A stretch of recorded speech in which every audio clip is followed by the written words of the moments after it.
Hello friends, welcome back to my channel. இன்றைக்கி கிளாத்தி மீன் வச்சு எங்கள் ஊர் ஸ்டைல் எப்படி குழம்பு வைக்கலான்னு பார்க்கலாம் வாங்க. எங்கள் பீச் ஏரியாவில் நாங்கள் இப்படி தான் இந்த குழம்பு வைப்போம்.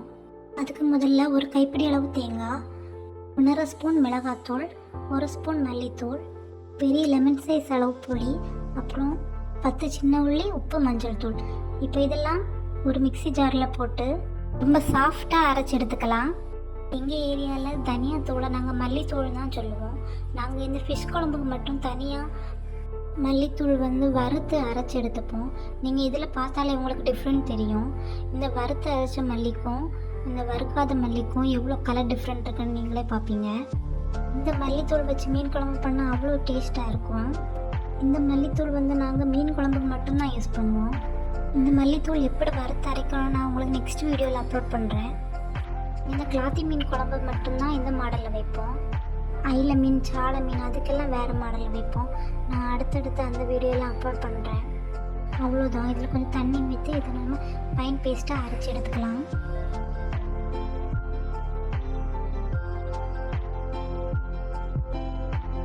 இந்த அரைச்ச பேஸ்ட்டை இந்த மீனை கூட கலந்து அதுக்கு கூட ஒரு நம்ம லெமன் சைஸ் அளவு புளி காய்ச்சி வச்சுருந்தோம்னா அது இதுக்கு கூட ஊற்றி மிக்ஸ் பண்ணி நமக்கு தேவையான அளவு தண்ணி ஊற்றி நம்ம ஸ்டவ் ஆன் பண்ணி அதில் வச்சுக்கலாம்.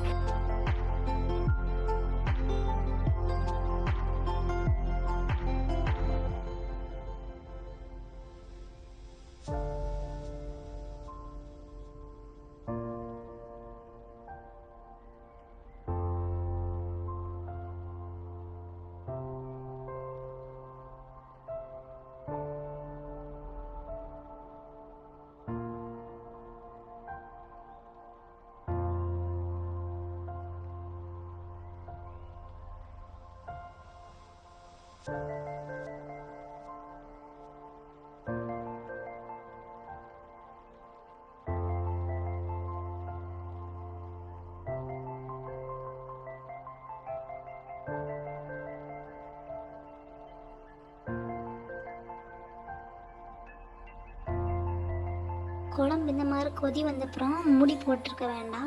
ஏன்னா குழம்பெல்லாம் அப்படியே பொங்கி கீழே சிந்துடும். இந்த கிளாத்தி குழம்புல நாங்கள் தக்காளி, பச்சை மிளகு, கருவேப்பிலெல்லாம் போட மாட்டோம். ஆனால் இந்த குழம்பு அவ்வளோ டேஸ்ட்டாக இருக்கும். நம்ம வாங்கணும்னு நினச்சாலும் இந்த கிளாத்தியோட தோலை உரிக்கிறது தான் ரொம்பவே கஷ்டமாக இருக்கும். அதனாலே நிறைய பேர் இந்த மீன் வாங்க மாட்டாங்க. நான் இன்றைக்கி எனக்கு மீன் கொண்டு வந்தது அண்ணாக்கிட்டே இந்த கிளாத்தியோட தோலை உரிச்சு கேட்டுட்டேன். அவங்க தான் உரிச்சு தந்துட்டு போனாங்க. அதனால் எனக்கு இன்னைக்கு கொஞ்சம் வேலை சிம்பிளாக முடிஞ்சிடுச்சு. ஒரு 10 மினிட்ஸ் இந்த குழம்பை ஹை ஃப்ளேமில் கொதிக்க வச்சுட்டு அப்புறம் 10 மினிட்ஸ் லோ ஃப்ளேமில் வச்சா இது மாதிரி அதில் உள்ள நெய்யெல்லாம் பிரிஞ்சு வரும்.